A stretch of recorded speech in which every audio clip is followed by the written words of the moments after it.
Good afternoon. My name is Sheila Lamb, and I'm with the Virginia SBDC Network.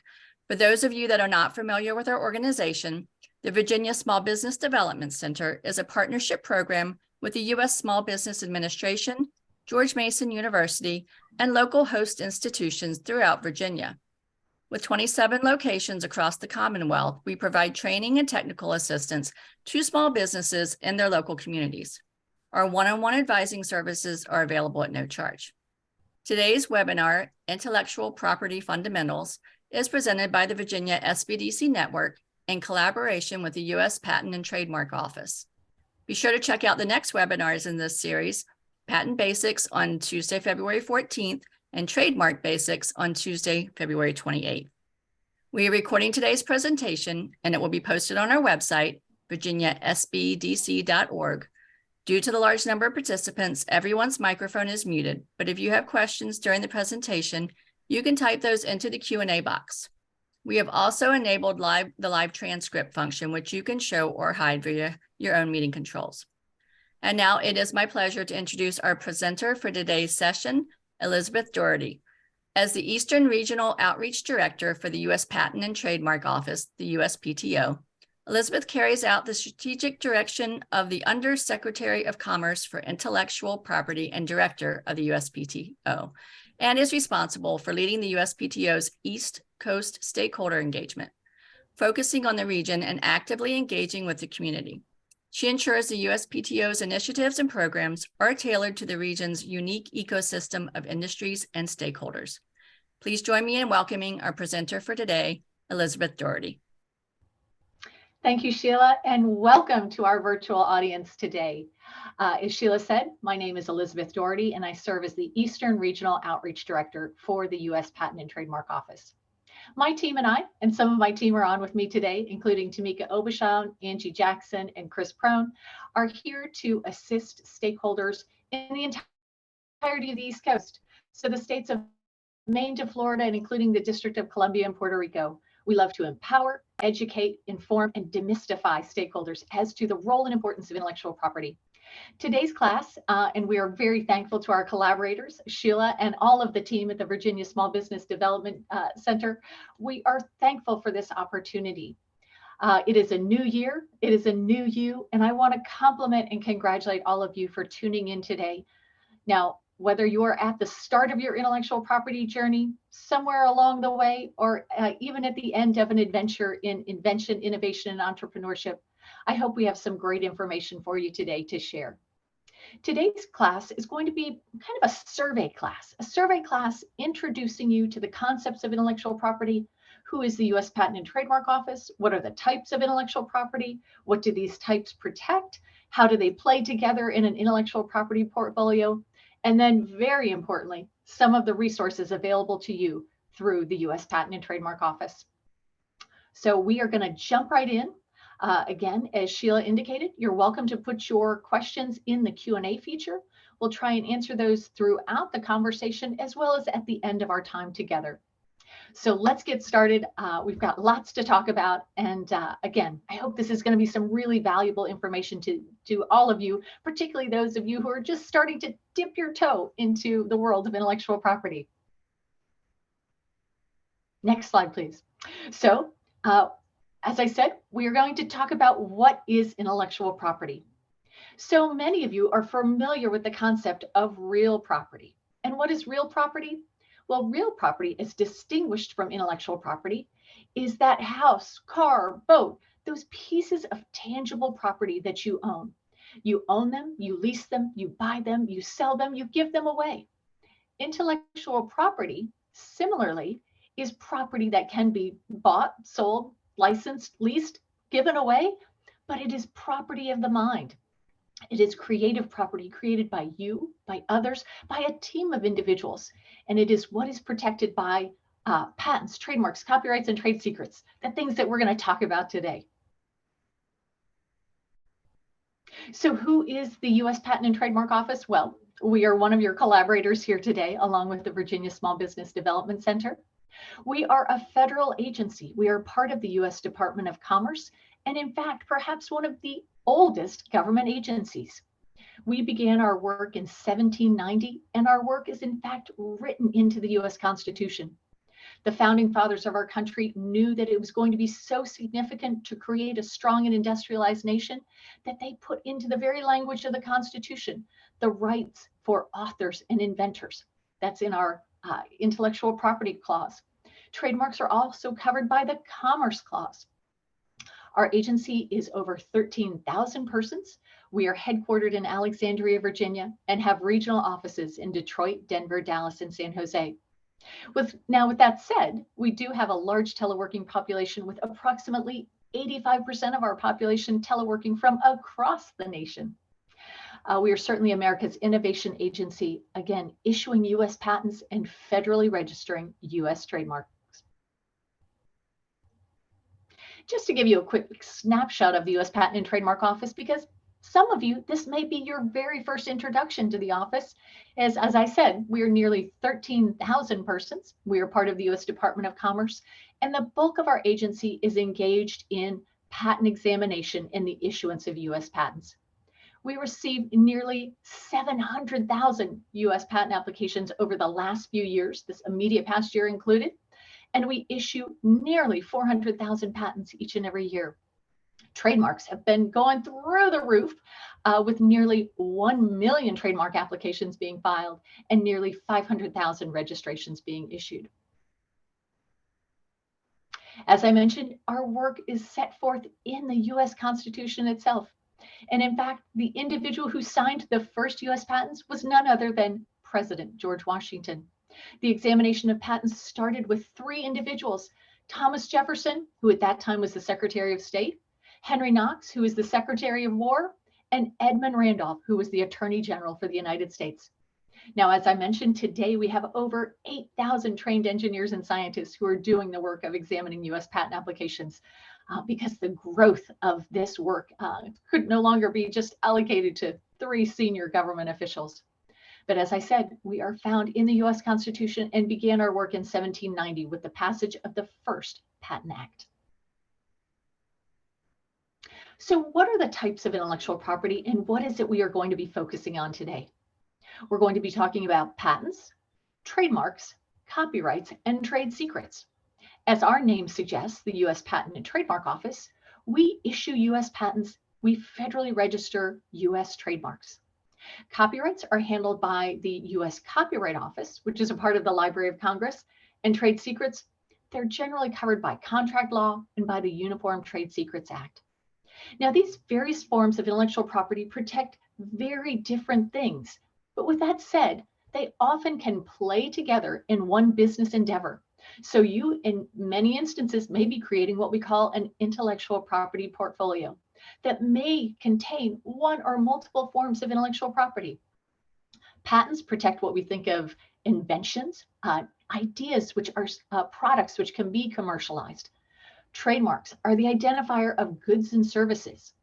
Copyrights are creative expressions stored in a tangible medium, and trade secrets are any information that is valuable to a business endeavor and is maintained confidentially.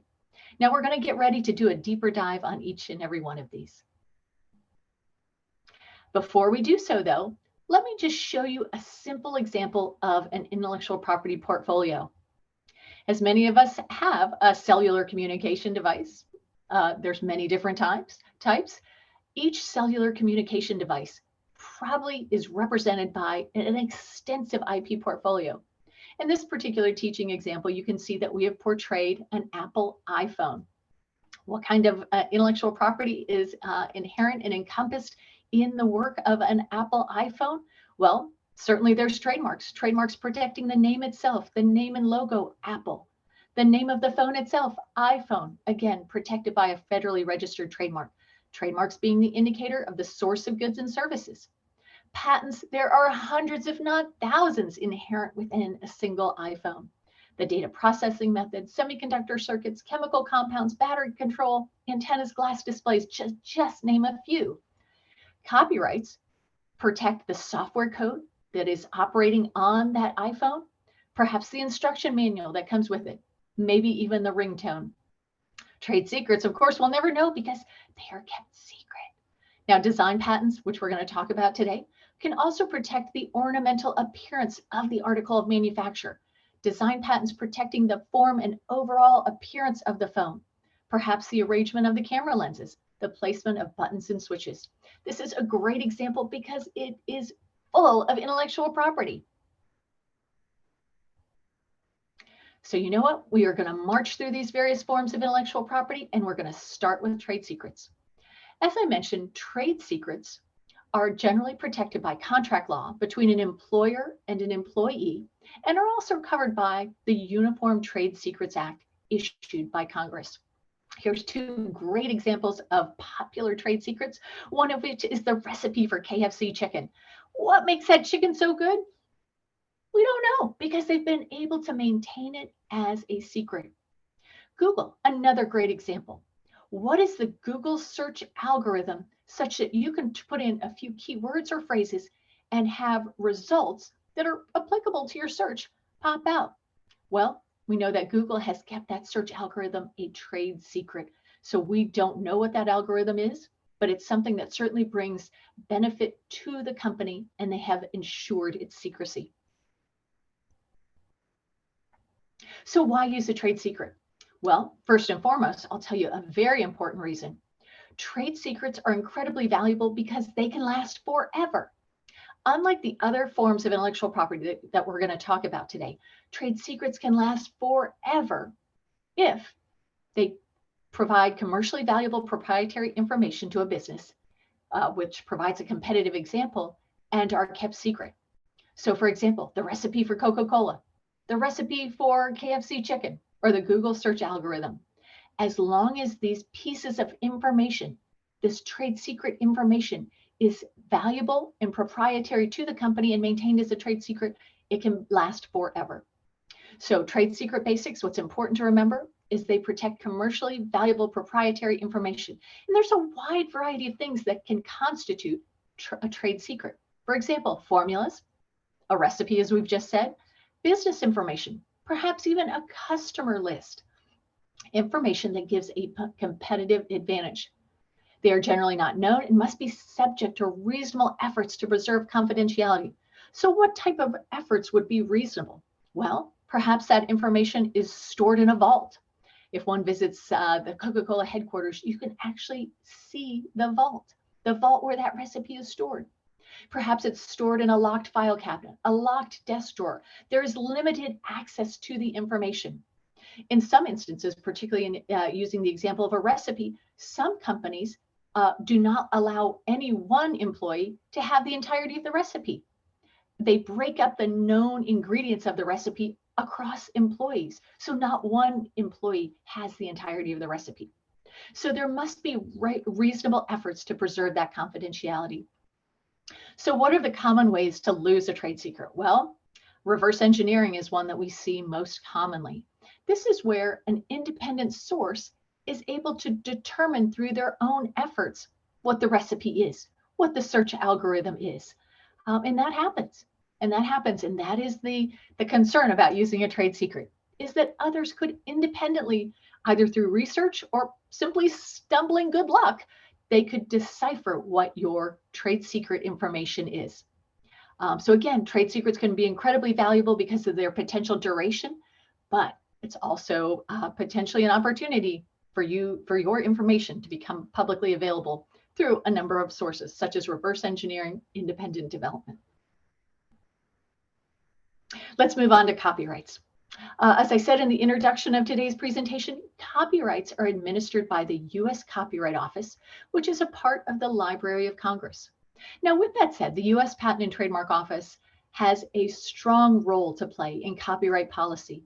We help advise the administration on copyright policy and work very closely with our colleagues at the U.S. Copyright Office. So what are some examples of things protected by copyrights? Well, they are artistic expressions that, again, have been placed in a fixed intangible medium. Things such as songs, movies, books, sculptures. What is the term of a copyright? Well, if we think about our trade secrets, remember the potential term of a trade secret is forever if the information is kept secret. For a copyright, it is a limited duration, but a lengthy duration. It is the author's life, the author being the creator of the artistic work, plus 70 years. In this instance, not only does the creator get to benefit from the value of that intellectual property, their heirs or licensees or assignees, because again, the term is the life of the author plus 70 years. So what is a copyright? At its very essence, a copyright is a legal protection for the authors of original works of authorship. We're going to talk about what that means. And again, it includes a wide variety of things: literary, dramatic, musical, artistic, and certain other intellectual works. If any of you have taken the opportunity this morning to write a poem, to write a note to your mom, to record a song, or perhaps record a dance video, you might have created something protectable by a copyright. One of the interesting things about copyrights is that they are what we call self-authenticating. By merely creating the work and placing it in a fixed and tangible medium, you in fact avail yourself of a copyright.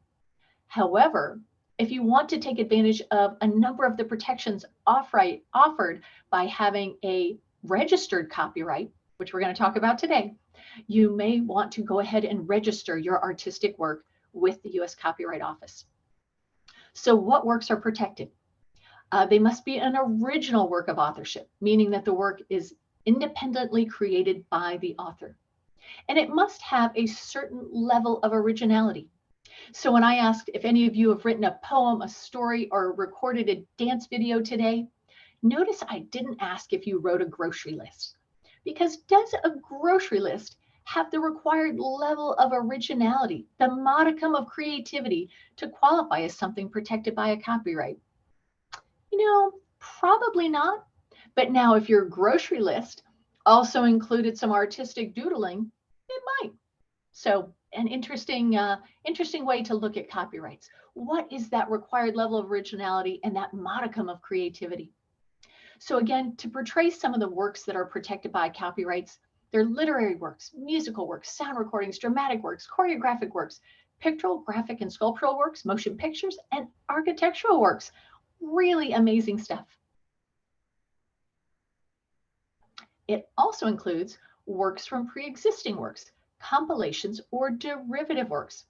For some of us who are old enough to remember the musings and sound recordings of Weird Al Yankovic, that's a great example of derivative works. So what works are not protected by a copyright? Works that have not been fixed in a tangible form of expression. Titles, names, familiar symbols, designs, or mere variations of lettering, mere listings of ingredients or content. This goes to what a conversation we were just having about that grocery list. Can I get a copyright on my grocery list? Probably not. Ideas, procedures, concepts, principles, opposed to a description. Again, these are things that do not rise to the level of requisite creativity to be protected by a copyright. And works consisting entirely of common property containing no original authorship. There was many years ago a court case that discussed whether or not a phone book could be copyrighted. I'll leave it to you to investigate that one. So what are the terms of a copyright? Again, as we said at the very introduction of this concept, it is the life plus 70 years. So the life of the author plus 70 years. So again, their heirs, their licensees can enjoy the benefit of the work of this creativity, the creativity of the author.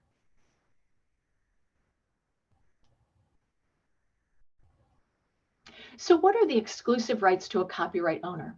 As one who registers a copyright, what are you taking advantage of? You have the exclusive right as the owner of that creative work to reproduce the work, prepare derivative works, distribute copies, perform the work publicly, display the work publicly, or importantly, authorize others to do so. And this is where some of the real monetary value can come in, by authorizing others to do any of these acts and opportunities for you.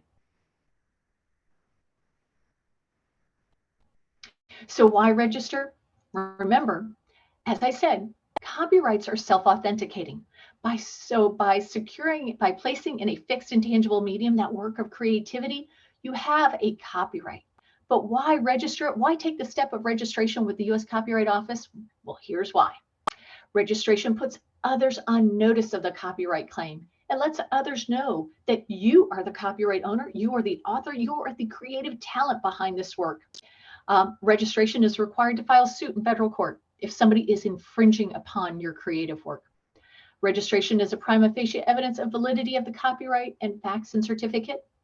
Here's a really important one, and this is going to come out again in trademarks as well. Registration may be recorded with U.S. Customs and Border Protection to help prevent the importation of pirated goods. We're seeing it all too often these days. This is very critical in the protection of your copyrighted work. Of course, statutory damages and attorney's fees may be claimed in courts if you have federally registered. It is also easier to license work, collect royalties, and enforce your rights outside of course because you do have this registration certificate, the certificate that is issued to you by the U.S. Copyright Office. So again, a lot of great benefits. And I will tell you, the process of registering your copyrighted work is not a hard one. It's relatively inexpensive and relatively easy to do. Moving on to trademarks. So now we are transitioning back to the U.S. Patent and Trademark Office and the work that we do as a federal agency. So what is a trademark? Well, a trademark can be many different things, including a word, name, symbol, or combination thereof, used to identify and distinguish the source of goods and services. It lets people know who is the maker of that product or service, and it's really a twofold benefit. One, it helps the public be able to appreciate and understand and look for quality in goods and services. It also places a burden upon the producers of goods and services that they produce high quality goods and services such that the public wants to come back and take advantage of them.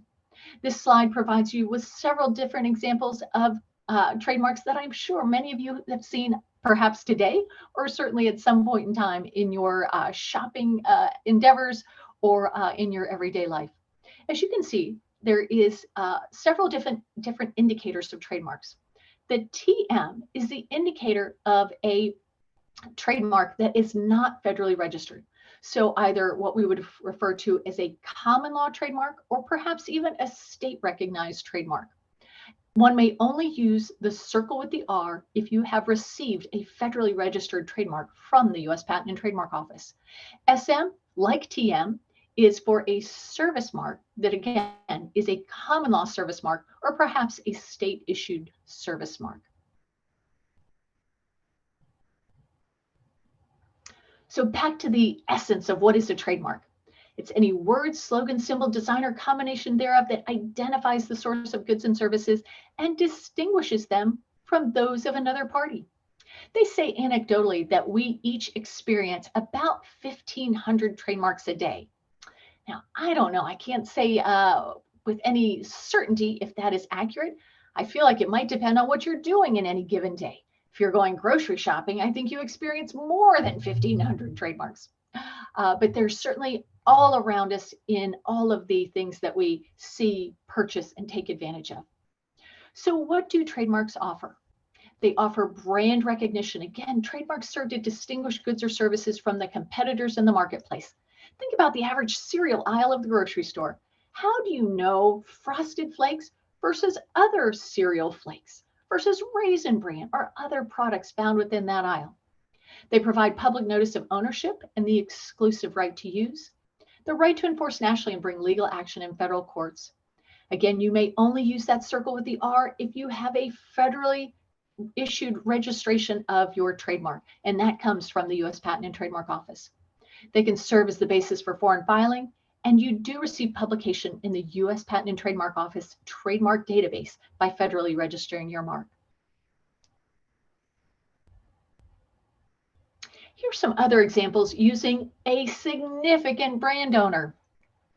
Coca-Cola has gone on record to say that they could lose all of their hard copy assets as long as they have their trademark portfolio. This is where such a portion of their value is. They are so known across the industry as a result of their trademarks that their trademark portfolio contains great financial value for them as a business. You can see several examples of the hundreds, if not thousands, of trademarks that are owned by the Coca-Cola company. You can see the example of a simple word mark, Coca-Cola, a composite mark that is both text and imagery, a special form mark, meaning text that is in specific text in a specific color. And then, of course, an example of one of their design marks.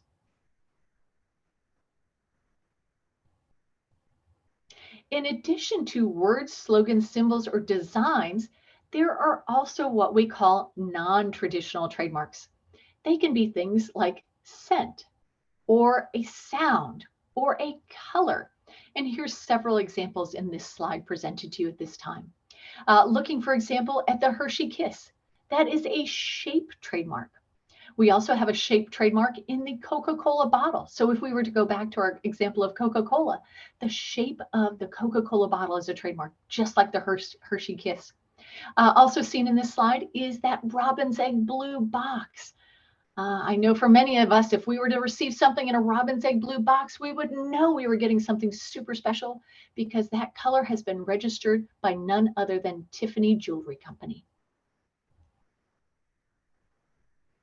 When selecting a trademark to represent the source of goods and services for something you are endeavoring to do, we certainly want to encourage you to select a mark which is going to be a strong mark, a substantial mark that can help take your company to that next level, to have it become an industry leader. So we are going to talk here very briefly about the different types of marks and the strength of those marks. First and foremost, fanciful or arbitrary marks, which are our strongest types of marks. Then suggestive marks, which are still a very strong type of mark, maybe not as strong as a fanciful or arbitrary. We're then going to talk about descriptive and then generic. Things that are deemed generic can in fact not serve as a federally registered trademark, and we'll talk about why. Here's some examples, because I think this concept is best taught through examples. When we mentioned fanciful trademarks, they are words that have been invented to serve solely as a trademark. Things like Xerox, Microsoft, Cisco, outside of serving as a trademark, as an indicator of the source of goods and services, they have no meaning. They are not an interpretation of another word. They don't have any other meaning except to serve as a trademark. So these are incredibly strong. Arbitrary, again, going down the scale of the strength of marks, arbitrary make good trademarks, not as strong as fanciful, but still good.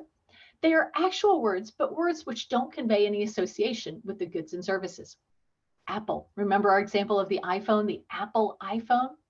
Well, apple, the word apple in our general lexicography means something. It generally means a fruit. When used as the indicator of the source of goods and services for cellular communication devices, it takes on this different role. It takes on the role of an arbitrary trademark. Gap for clothing, BlackBerry for IT goods and services. Again, they are actual words. They're actual words with an actual meaning, but when used as trademark identifiers of goods and services, they take on a very strong mark. Suggestive trademarks are interesting. They suggest a quality or intended desire or effect of the goods and services. These are some great examples. Coppertone for suntan lotion. If you use this particular suntan lotion, you are going to have a coppery colored skin. Dryfoot for deodorant for feet. Ever ready for batteries. Again, these are strong marks, but not as strong as the fanciful or arbitrary. So we certainly want to encourage you as you are beginning to develop your trademark portfolio, the identifiers of your goods and services, that you pick strong marks.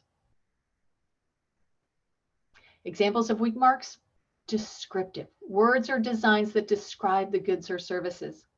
Again, it's just too easy for there to be competition for these words. These words don't truly have the strength of other types of trademark indicators. And of course, generic, they are common everyday names for goods or services that cannot serve as a trademark, because we cannot take these words out of our general parlance, out of our general conversation, to allow them to serve as trademarks. So why register? Remember, this is very similar to the conversation we had with respect to copyrights.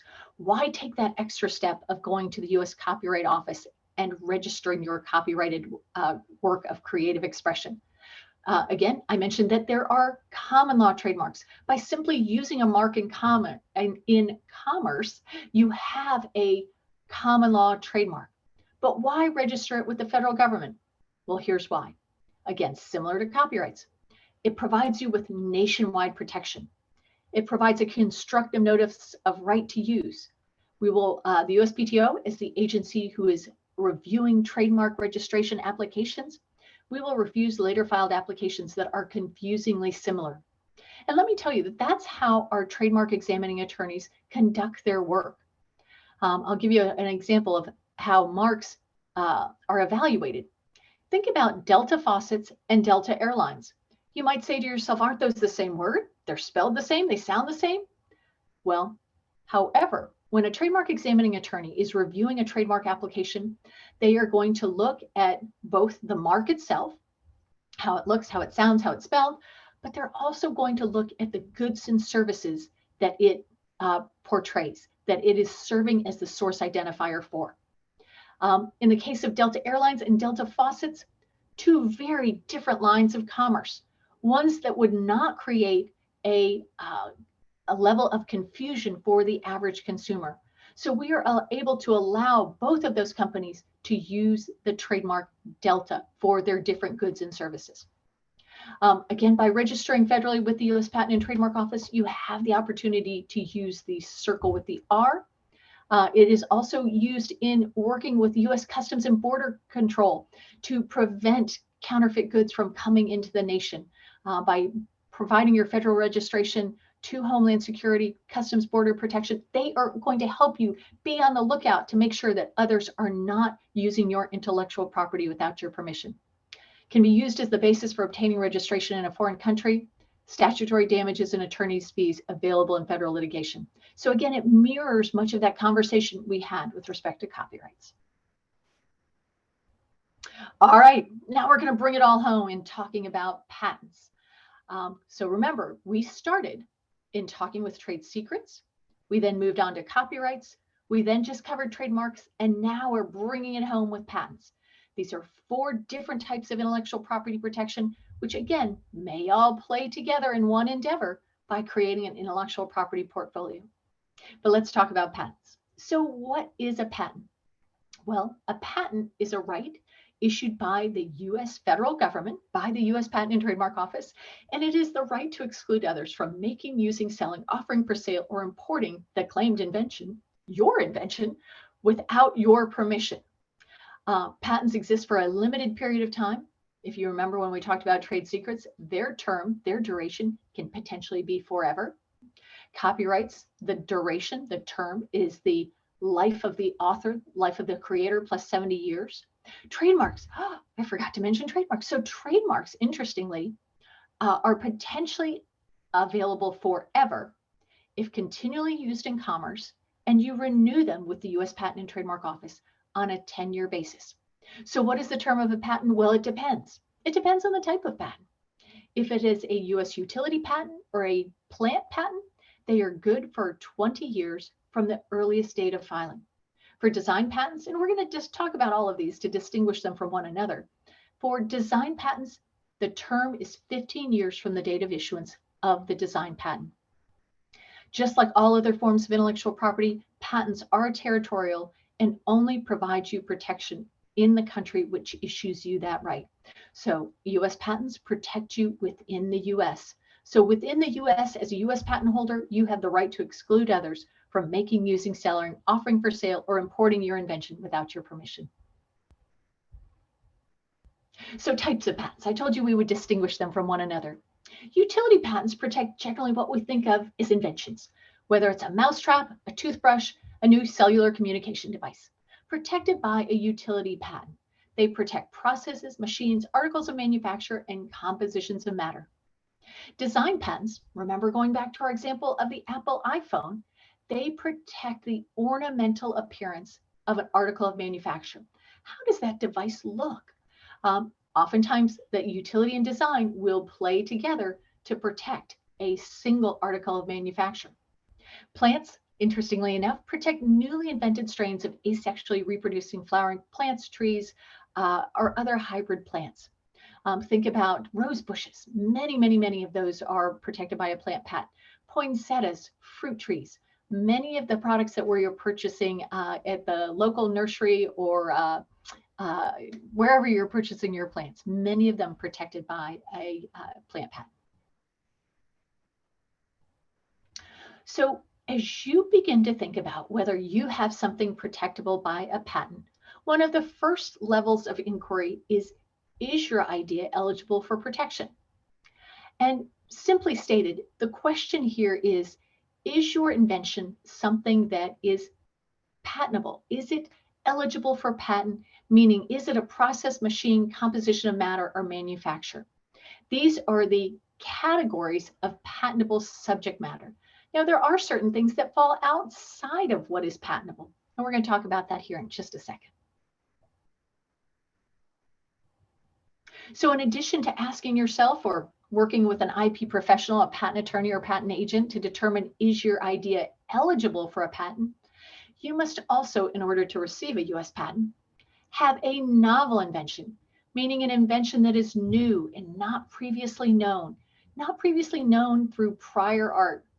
What is prior art? Well, prior art is just a very technical way of describing printed publications that are publicly available that are pertinent to the patentability of your invention. So think of previously issued patents, pending patent applications, senior thesis documents, trade journals, trade publications. Things that are published and publicly available constitute what we call prior art. Your invention, in addition to being novel, must also be non-obvious, meaning it cannot be an obvious variation on an existing device. And then, of course, does it have utility? Utility is a pretty low bar of entry, meaning does it serve a useful purpose? So what is not patentable? This goes back to that question of eligibility. The things that cannot be patented, you cannot patent a mere idea. Now, this always leads to the question, do I have to have a working prototype? And the answer is no. However, you must be in such possession of your invention that you can describe it with specificity for others in your patent application. You must be able to describe your invention such that others can make and use your invention. You must have that kind of possession of your invention, so it can't just be a mere idea. The example I like to show is, I have a great idea, or so I think. I would love to create a time machine where I can go back in time and meet remarkable people like Abraham Lincoln or Harriet Tubman.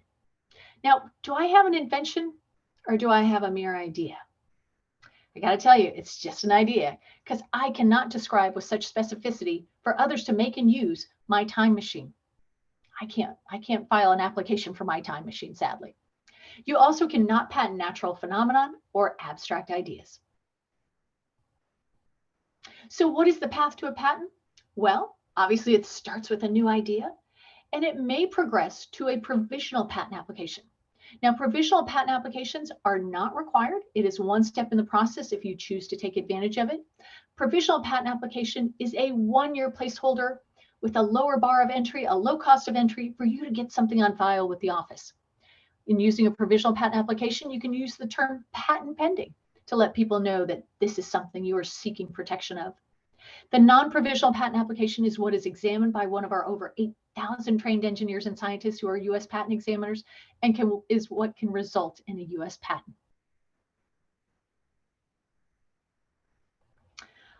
So again, the distinction between a provisional patent application and a non-provisional patent application is that provisional is a one-year placeholder. It is not examined or published, so it's maintained in confidence. It is a low cost of entry, and it is something that allows you to use the term patent pending and can form the basis for your non-provisional patent application, which is what is then examined by a US examiner and can result in a US patent. What is the process like of seeking a US patent? Well, I like to say it's a process of communication and collaboration with the US Patent and Trademark Office. Keep in mind, I said the US Patent and Trademark Office. We are not the US Rejection Office. We are here to work with our applicants to arrive at a result that we can both live with. One where you are issued a right that you can take to the bank and not to the courthouse. So we are going to work with you through a series of communications to arrive at claims which can result in a US patent. Now, there may be several steps in that process, back and forths between you, the patent examiner, and your legal representative. Now, when I say legal representative, are you required to use a patent attorney or patent agent? The answer is no. Now, is it strongly encouraged? It is. Unfortunately, the patent application process can be quite complex, particularly if you're doing it for the first time. There's a lot of rules, a lot of laws that govern patent practice. So it can be somewhat daunting that first time around, or even that second or third. Now, with that said, there are numerous programs and opportunities for both free and reduced cost legal help if you are a financially under-resourced inventor or innovator. With that, we are actually going to turn to some of these resources. And this is one of the best parts of this presentation, I have to tell you, because the USPTO has a wealth of resources for inventors, innovators, and entrepreneurs that are working in this space of intellectual property. First and foremost, I hope all of you have visited us at uspto.gov. If not, I strongly encourage you to do so, particularly if you are just getting started in protecting your intellectual property. One of the places I always encourage people to start is the Learning and Resources pull-down tab. You can see that I've highlighted it for you on our homepage. If you go to that Learning and Resources pull-down tab, you're going to find a wealth of resources, again, particularly for those of you just getting started in the process. One of our newest tools, and one that I am excited to share with you, is our IP identifier tool. This is really designed for those of you who are just getting started in the process. By answering 6 brief questions, you can identify if you are creating something that should be protected or potentially protected by intellectual property protection. Again, trade secret, copyright, trademark, or patent that we've discussed today. This IP identifier tool, through these series of questions, is going to provide you with some very basic information and education about those various forms of intellectual property and how they might play in protecting something in the endeavor you are undertaking. You can find that on our website, particularly if you type into the toolbox IP identifier. Our website is so rich with resources. We, in fact, have created a page to help you identify what some of them are. And this is the Access Our Free Services page. We have all resources listed, those specifically assigned to patents, trademarks, and those that are for attorneys and business advisors. This just helps to cut through the layers of our website and help you identify at a quick glance some of the resources that might be most pertinent to what you're undertaking. I love pointing out for folks the access for our inventors and entrepreneurs. This resource page is really a one-stop shop for inventors and entrepreneurs, and it's done in a chronological fashion, as you'll see when you visit this page. It says, how about you getting started? Here's what you might need to know as someone getting started. Before you apply for a US patent, what do you need to know? Getting help to apply, applying for IP rights, after you apply, appeal, entrepreneurial resources, and protecting yourself from scams. I love this page because, again, it's a great jumping off point, particularly for those of you who are looking to apply for a patent and really looking for information on how to get started and how to progress through the system. Similarly, we have a great page for startups. Some of you may be looking to start and build and grow a business. This is a great place to start as well. Protecting your IP rights, what do you need to know? How to plan for your success. Find funding. Time and time again, we hear that this is one of the most challenging aspects of creating a business, is how do I find funding to help me get started, to help jumpstart my business? And then engaging with experts. Here are some resources available to you.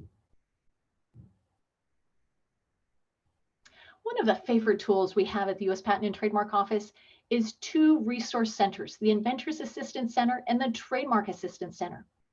These centers are staffed by, in many instances, retired USPTO employees who have served a 30 or 40-year career and know the process inside and out. They're here to take your phone calls and here to answer your question by email. They are open 8:30 to 8 Monday through Friday and welcome your calls or emails.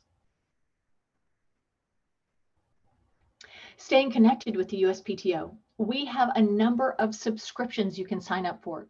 And what these subscriptions do is they drop alerts in your box when we have something important to say. It won't be a daily email. It won't be a deluge of your inbox.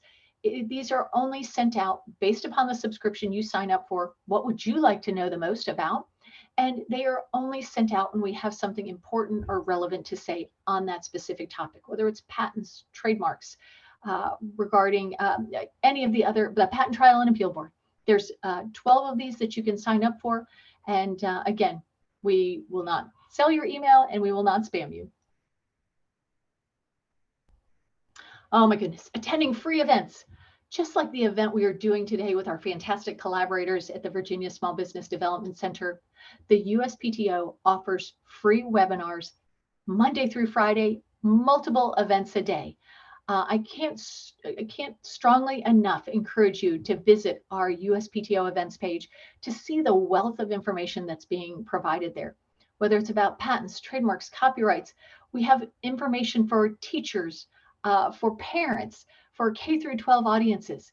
And I'm going to provide you with a couple of upcoming events, but just know that we have events taking place every day of the week, Monday through Friday, and we would love for you to tune in and join us. And here are some that are upcoming here in the very near future. One of which is the next installment of our Artificial Intelligence and Emerging Technology Partnership Meetings. We have a number of partnership meetings. And what do we mean by partnership meeting? Really, it's an opportunity for the public to engage with the office. And these are done on a wide variety of topics, including biotechnology, additive manufacturing. Our newest partnership is the Artificial Intelligence and Emerging Technologies. This will be the third meeting that is being hosted by the AI and Emerging Technologies Partnership Meeting. And they are covering some really fascinating stuff. As we are seeing as an agency, artificial intelligence is being infused across all technologies. So it is something we are looking to know more about. One, how do we examine applications coming in that include artificial intelligence, but also how do we as an agency harness artificial intelligence to do the work we do more efficiently and more effectively. As we know, February is Black History Month, and we are celebrating with a series of programs. As you can see, we have programs coming on February 10th, 14th, and 24th. My colleague Tamika Obashan, who is on with me today, is actually going to be involved in those programs, and it is going to highlight remarkable inventors, innovators, and entrepreneurs who are working across the sphere, and also share some really pointed resources that are available. We additionally have a virtual panel discussion coming up regarding the duty of disclosure and duty of reasonable inquiry. This is with respect to conversations that are being held between the U.S. Patent and Trademark Office and the Food and Drug Administration. So for those of you working in that sphere, we encourage you to tune in and join us. I would be remiss if I didn't point out to you that our agency is deeply ingrained in supporting and encouraging inclusive innovation. As we'd like to say, if we don't diversify the world of invention, innovation, and entrepreneurship, we are competing against the rest of the world with four fingers and one hand tied behind our back. So the USPTO, through a series of initiatives, programs, including the Council for Inclusive Innovation, which we have stood up with the support of the Secretary of Commerce, Gina Raimondo, we are wholeheartedly working to engage diverse inventors, innovators, and entrepreneurs. And again, we're doing it through a series of initiatives, events, programs, and we hope that you'll join in. As I mentioned, we have the Council for Inclusive Innovation, which represents a collaboration between academia, industry, and the government as to how we can all help to diversify the innovation ecosphere. Jumping back to our website, I would encourage those of you, and many of you are tuning in from Virginia, but perhaps outside of Virginia as well. Finding help in your area is a great resource tool on our website, and you can find this right off of our homepage. By going to this map, you can find the resources that are available to you in your state, whether it's Virginia or some other state in the nation. As I mentioned at our very onset today, I am Elizabeth Doherty, and I serve as the Eastern Regional Outreach Director for the U.S. Patent and Trademark Office. My team, the Eastern Regional Outreach Team, is physically located at the U.S. Patent and Trademark Office headquarters, located in Alexandria, Virginia. We love to welcome in visitors into our headquarters, but also engage virtually across our region. But please, if you ever find yourself in the Alexandria region and would like to stop in and see us, we would welcome to have you do so. So please don't hesitate to visit us again in Alexandria, Virginia. One of the resources that we have across the nation is our Patent and Trademark Resource Centers. This is a series of over 80 libraries located nationwide, often at college and university libraries, where there is one or more librarian gifted and trained in patent and trademark searching. They can help you to establish a high quality patent or trademark search for whatever endeavor you are undertaking. As I mentioned or alluded to earlier in our conversation today, we have stood up as a result of the America Invents Act of 2011, regional and state-based pro bono programs. These are to provide free or reduced cost legal services to financially under-resourced inventors, innovators, and entrepreneurs. If you visit our Find Resources in Your Area page, you can find the Patent Pro Bono program that covers the area in which you are working. For those of you in Virginia, you are covered by a program that is out of the Federal Circuit Bar Association in DC, and they offer resources to inventors and innovators. These Patent Pro Bono programs are providing great resources and support and assistance to our inventors and innovators. Now, one must apply to the Patent Pro Bono program and one must meet certain qualifications. But many of these programs are under-enrolled, so we certainly encourage you to take advantage of them if you qualify. There are also law schools that are participating in this effort, law schools across the nation, which are providing free or reduced cost legal services in the areas of patents and trademarks, sometimes both. And in these instances, students are supervised by a registered practitioner, agent, or professor at their school to provide, again, these free or reduced cost legal services. So as I said, our Patent Pro Bono program is a nationwide program that assists financially under-resourced independent inventors and small businesses. Here's just a simple showing of how broad the reach is of these various Patent Pro Bono programs. And you can see, as I mentioned, in our area, in the Virginia area, we are covered by the Federal Circuit Bar Association. As I mentioned, there are law schools also participating in providing these valuable resources to our inventors, innovators, and entrepreneurs. With that, I want to leave you with our social media handles at the U.S. Patent and Trademark Office. We would love for you to subscribe, to follow us, to participate with us in our social media. And I also, and I'll provide it here in this final slide that's coming up, I want to leave you with my email address as well as the email address of my team. We are here to support, to empower, to educate, and to work with you as you pursue your intellectual property journey. I know we just have a few minutes left.